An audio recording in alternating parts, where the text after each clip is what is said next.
Hallo zusammen und herzlich willkommen auf meinem Kanal Smoking D. Ich bin Dietrich Beck und heute lade ich euch wieder auf eine ganz tolle Sache mit ein, die wir gleich angehen. Aber schaut mal hier raus. Ist es nicht schön? Über Nacht hat es zu schneien begonnen. Und jetzt habe ich dieses wahnsinnige Wochenende am Smoker mit euch zusammen vor. Natürlich nehme ich euch mit. Und jetzt schauen wir uns auch direkt mal an, worum es geht. Wir waren heute Morgen nämlich Dann schauen wir mal hier rein. Hier haben wir eine Kühlbox, eine große.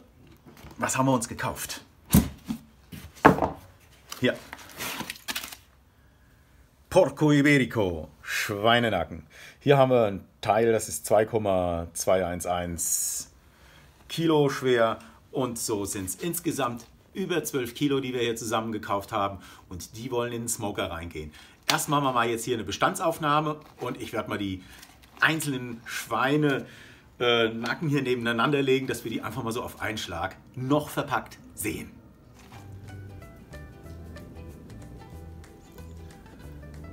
Dann lasst uns mal einen Blick auf unser Fleisch werfen vor diesem wunderschönen Hintergrund. Wir haben hier 6 Stücke Nacken. Hier können wir jetzt entsprechend sehen, was die einzelnen wiegen. Und wenn wir das nun alles zusammenrechnen, kommen wir auf etwas von über knapp 13 Kilo.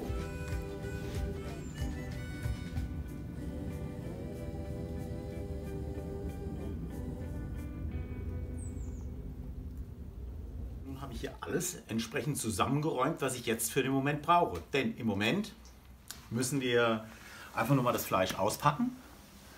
Dafür habe ich mir dann hier diese große Schale beigeholt. Da werde ich dann nachher, wenn sie alle ausgepackt sind, reinstapeln. Ich werde natürlich auch schauen, wie viel an Fett muss ich da noch wegschneiden. Muss ich überhaupt Fett wegschneiden? Das sehen wir dann gleich. Ansonsten noch ein bisschen zum Abtrocknen hier.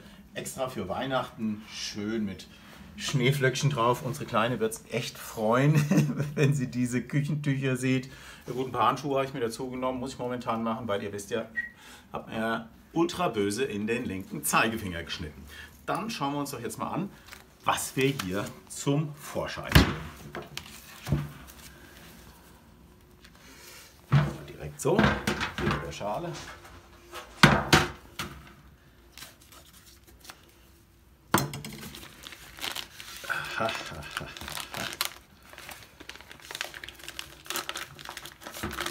Wow.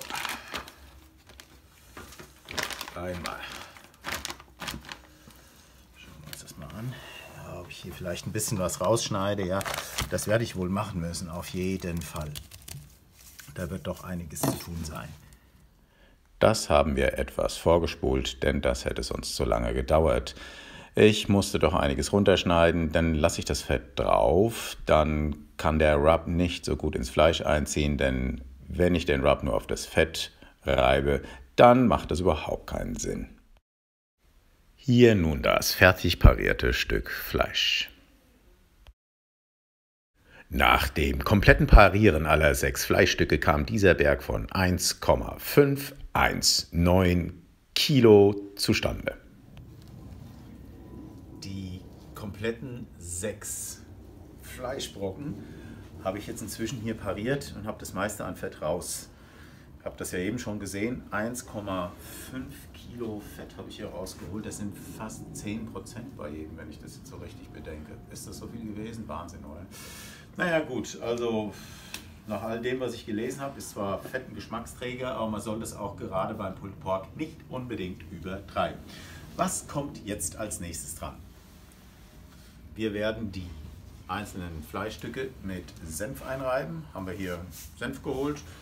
Große Tube, ist günstiger, je mehr du kaufst, vollkommen klar. Und jetzt werde ich entsprechend die Fleischstücke alle damit einreiben. Der Senf, wie gesagt, ist hinterher wie eine Art Klebemittel für den Rub, den wir dann drauf schmieren. Womit wir das einrubben, damit das dann schön hält. Zum einen. Dann der Essig im Senf ist dann halt auch nochmal ein Geschmacksträger. Der sorgt dann dafür, dass die Gewürze sich schön mit dem Fleisch in einer Harmonie zu einem gesunden, geschönten Dummbubble-Geschmackserlebnis. Ich flippe gleich aus. Ich weiß nicht, ob ich das nochmal zusammengeschnitten bekomme. Ist mir jetzt auch egal. Muss ich gucken. Der Essig im Senf steht Pate dafür, dass die Gewürze sich gut mit dem Fleisch verbinden. Okay. So, so also dann gehen wir hier die Geschichte direkt mal an mit dem ersten Stück Fleisch. Das hauen wir uns mal hier rein. Jetzt kommt da mal richtig was drauf an Senf. Jawohl, das reiben wir jetzt schön ein. Ja, nicht die Schale, sondern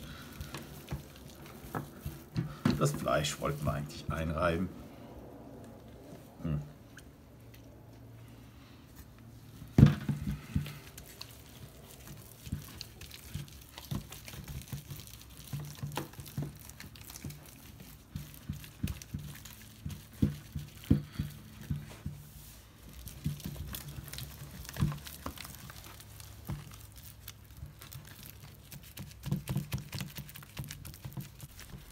So, das wäre für das erste Stück Fleisch geschafft und ebenso wird das jetzt mit den weiteren 5 passieren.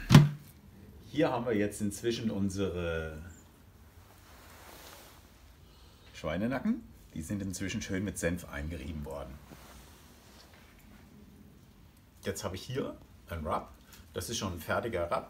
Der ist hier von Ankerkraut Pull That Piggy. Den werde ich jetzt erstmal aufbrauchen. Mal sehen, wie weit wir damit kommen.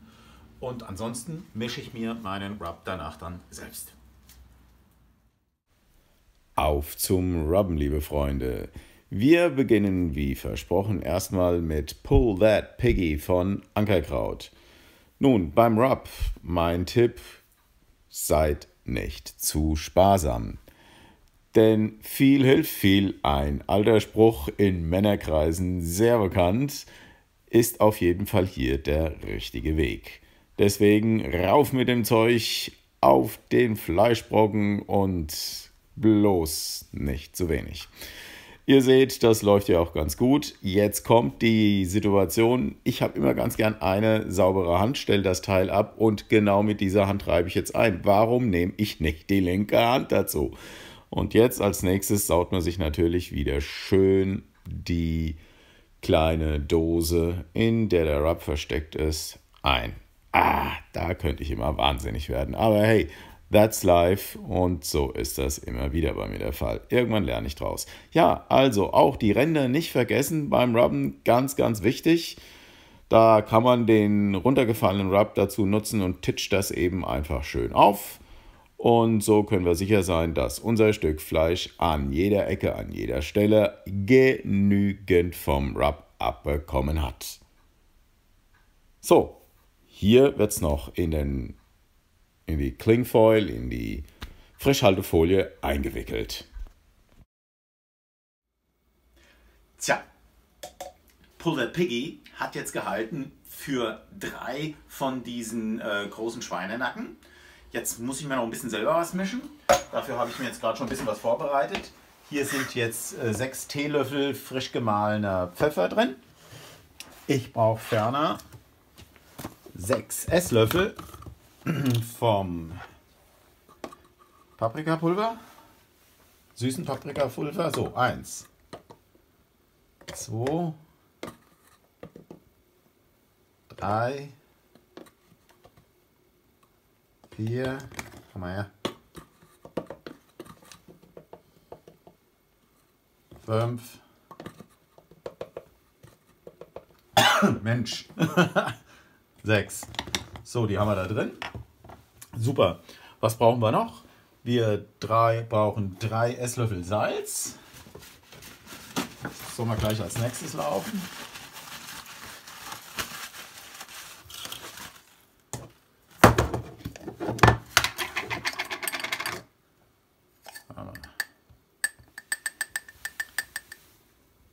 Eins,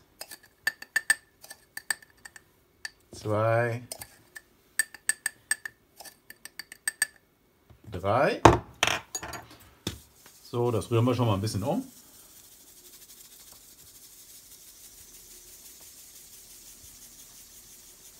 Super.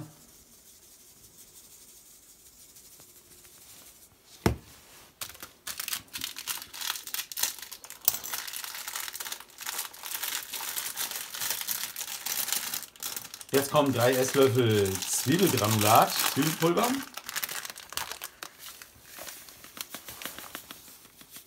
Einer.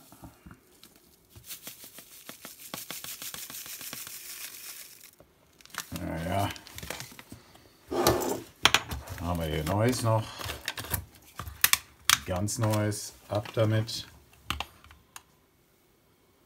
Zack, rein, komm, machen wir noch ein bisschen dazu.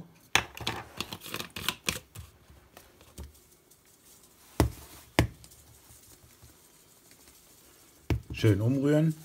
Mal gucken, ob der Deckel hier zufälligerweise passt. Ja, tut er. Dann können wir es nämlich noch mal ein bisschen besser mischen. Das muss ich nachher sowieso noch mal weiter mischen. Jetzt kommt Cayennepfeffer dazu. Da müssen wir ein bisschen vorsichtig sein damit. Wo ist der gute? Den habe ich auch hier oben. Vom Cayennepfeffer brauchen wir 4,5 Teelöffel. Ja, 4,5 Teelöffel. Wisst ihr was? Ich würde mal sagen, wir machen das mal so. Dann haben wir noch mal einen Esslöffel voll. Ach komm her, was soll der Geiz? Zack. Und was ich jetzt noch mal dazu mache, schon mal jetzt ein paar Teelöffel braunen Zucker. Esslöffel, richtig, sorry. 1, 2, 3.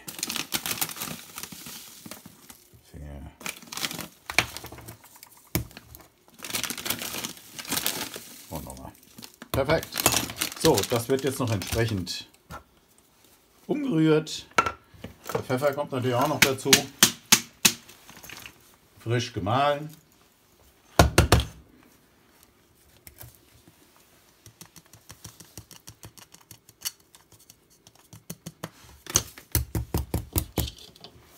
So, komm her. Zack. Kommt der Deckel drauf, dann werde ich das noch mal ein bisschen schütteln, bis sich das alles schön vermischt hat. Und dann haben wir unseren eigenen Rub gemacht. So schnell geht das. Mittlerweile haben wir alle 6 Schweinenacken gerubbt und auch entsprechend in die Frischhaltefolie eingepackt. Ab geht es jetzt hier in den Kühlschrank und bis morgen, würde ich mal sagen. Als nächstes wollen wir das Fleisch marinieren. Hierzu bereiten wir eine Marinade vor, die in ihren wesentlichen Bestandteilen aus Apple Cider Vinegar besteht. Von Lea & Perrins bevorzuge ich die Worcestershire Sauce, ansonsten der Rub und etwas Apfelsaft. Da brauchen wir einen Messbecher, dass wir die entsprechenden Mengen da zusammenbekommen. Und hier haben wir die Spritze, mit der wir dann hinterher das Fleisch injizieren werden. 12 Kilo Iberico Pork Nacken. Boah, das ist ganz schön schwer. Ich stelle es jetzt mal ab. Und die wollen jetzt ihre Injektion bekommen. Eine Wahnsinnsarbeit. Da freue ich mich jetzt überhaupt nicht drauf, weil Injizieren ist nicht unbedingt mein Gebiet, was mir so wirklich Spaß macht. Aber es hilft ja nichts, es muss gemacht werden. Und einer muss es machen und das bin nun mal ich. Dann wollen wir doch mal die erste Nadel hier befüllen. Die erste Spritze. Wunderbar. So, und jetzt geht das Drama los. Na, Mann. Also, wo fangen wir an? Hier vorne. Ja. Da ist die Öffnung. Schön tief rein. So, ja, ihr seht, wie die Flüssigkeit hier ins Fleisch reingeht. So leicht nimmt das Fleisch an Volumen zu. Ich sehe aber auch schon, wie es unten wieder rausläuft. Also gehen wir gleich ins nächste. Ja, da läuft es hier neben raus. Das macht jetzt keinen Sinn. Ich muss auch direkt wieder neu holen. Jawohl.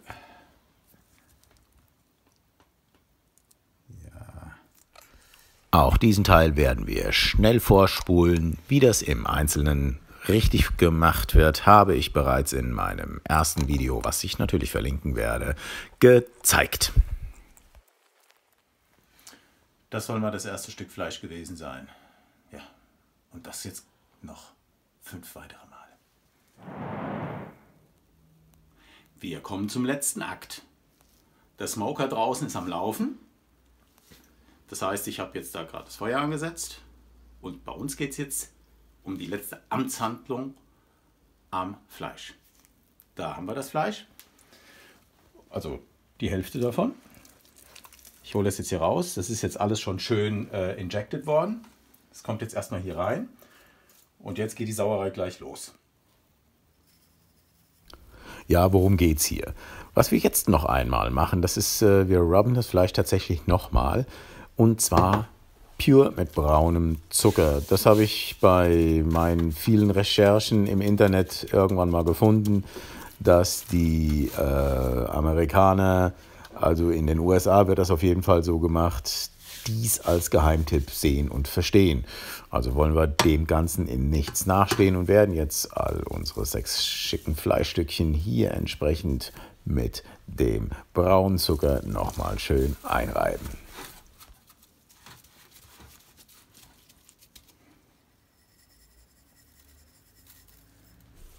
Inzwischen sind wir hier am letzten Stück Fleisch angekommen. Das kriegt auch nochmal die letzte Ölung mit dem braunen Zucker. Und dann kann die ganze Chose abgehen in den vorgeheizten Smoker, der schon bei 110 Grad vor sich hin dümpelt. So, jetzt geht's los. Ich kann es kaum glauben. Hier sind sie. Die tragen sich nicht einfach. Ich hätte nie gedacht, dass 12 Kilo Fleisch so schwer sind. Egal. Hier haben wir die richtige Temperatur derzeit. Der Qualm wird sich noch verziehen, keine Frage. Und dann wollen wir jetzt mal sehen, dass wir das alles gut da rein platziert bekommen.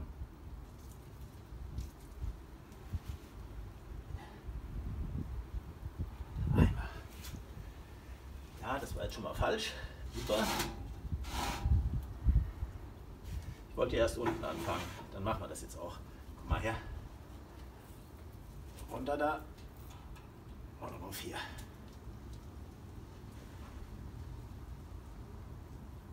Einmal. Und vor. So. Und 2. Zweimal.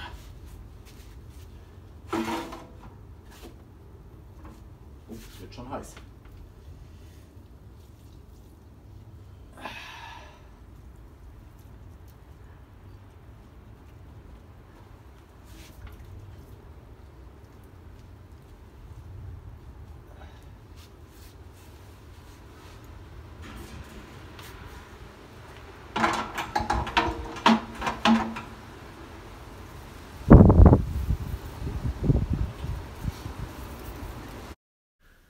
Der Wind hat inzwischen derartig zugenommen, dass unser Mikrofon hier an seine Grenzen kam und ich daher bevorzuge, das zu muten und euch per Voice-Over hier an dieser Stelle weiter zu informieren. Ihr seht selbst, ich habe meinen Kampf, alle 6 Fleischstückchen hier in meinen Smoker hineinzubekommen. Also hier werde ich nachher noch definitiv einen Temperaturfühler hinmachen, damit ich einfach auch sehe, was hier vorne los ist. Ja, sieht gut aus.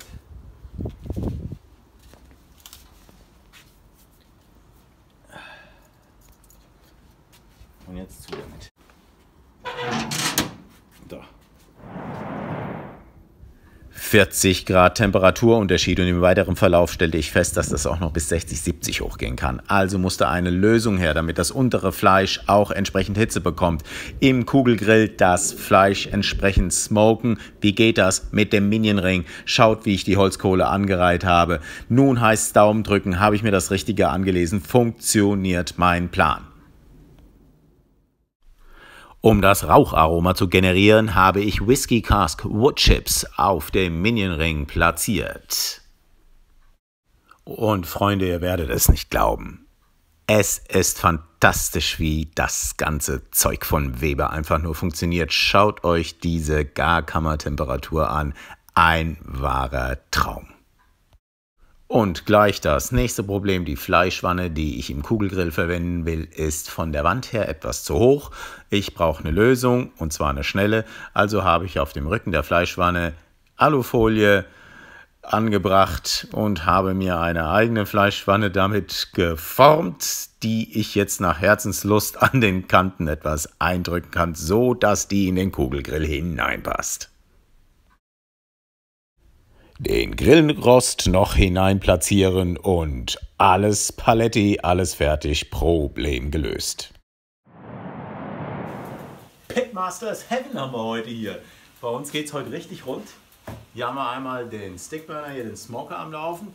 Da sind 4 Schweinenacken drin, aber das wisst ihr ja bereits.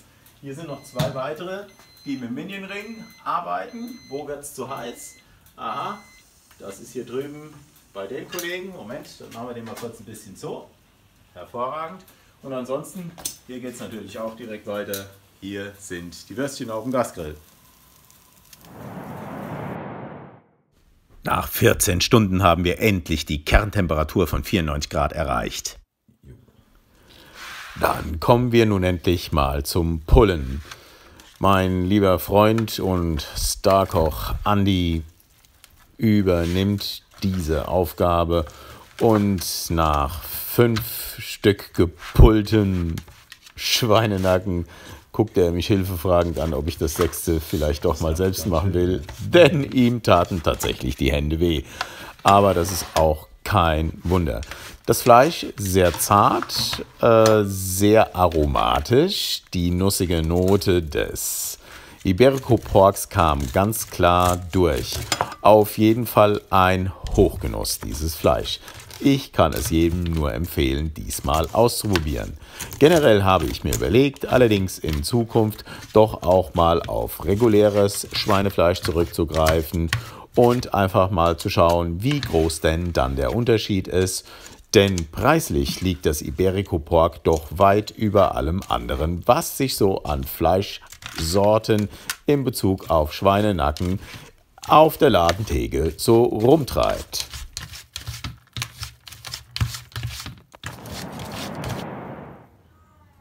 Das war ein Wochenende, Leute. Das war ein Wochenende. Wahnsinn. Wir haben es geschafft. Da unten haben wir jetzt das komplette Werk. Das heißt, wir haben uns nicht mal selbst einen einzigen Pulled Pork Burger gemacht. Wir haben lediglich Verkostungen gemacht, ob das Fleisch auch top schmeckt. Und das war's. Alles ist da reingewandert.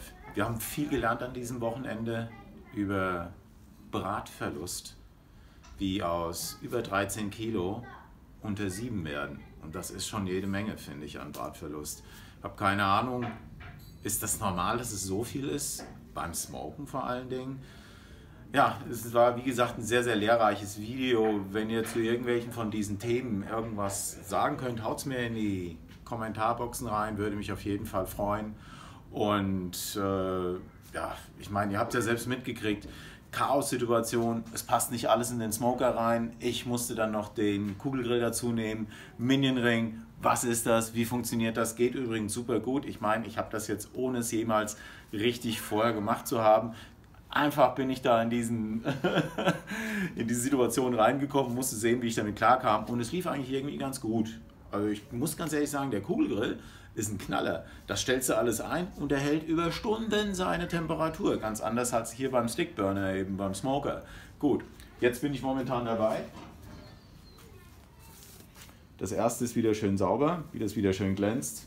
Ja, so sehen die aus. Guckt euch das mal an, was da hinten alles dranhängt. Kann man es einigermaßen sehen. Das ist also, wie gesagt, die müssen natürlich alle wieder so schön werden. Da bin ich jetzt dran. Ihr seht ja auch, wenn ihr mal da reinschaut.